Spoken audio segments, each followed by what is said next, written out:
Sementara itu, Menteri Dalam Negeri Tito Karnavian datang ke Aceh untuk melantik Gubernur dan Wakil Gubernur Aceh, Muzakir Manaf dan Fadlullah di Gedung Utama DPR Aceh.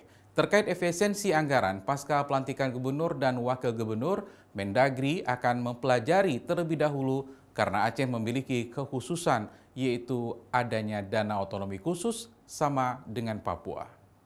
Aceh menjadi satu-satunya provinsi yang melantik gubernur dan wakil gubernur di ibu kota daerahnya karena Aceh memiliki undang-undang kekhususan yaitu Undang-Undang Pemerintahan Aceh yang bersifat lex specialis sehingga pelantikan kepala daerah bisa dilakukan lebih awal dibanding provinsi lain.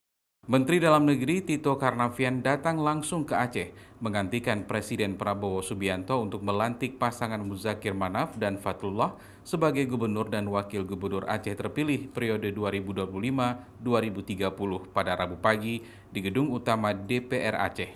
Turut hadir sejumlah tokoh nasional seperti Wakil Presiden ke-10 dan 12 Yusuf Kala, Hamid Awaludin, Sofyan Jalil, Menteri Ekonomi Kreatif, serta pejabat publik lainnya. Ya, saya membaca ada memang di situ juga anggaran khusus Aceh dan Papua ya. Tapi saya belum lihat angkanya persis.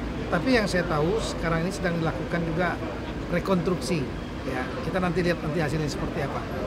Terkait efisiensi anggaran untuk pemerintah Aceh, Mendagri akan pelajari terlebih dahulu sebab Aceh dan Papua memiliki dana otonomi khusus sehingga tidak bisa disamakan dengan daerah lain. Nova Misdayanti, Kompas TV, Banda Aceh.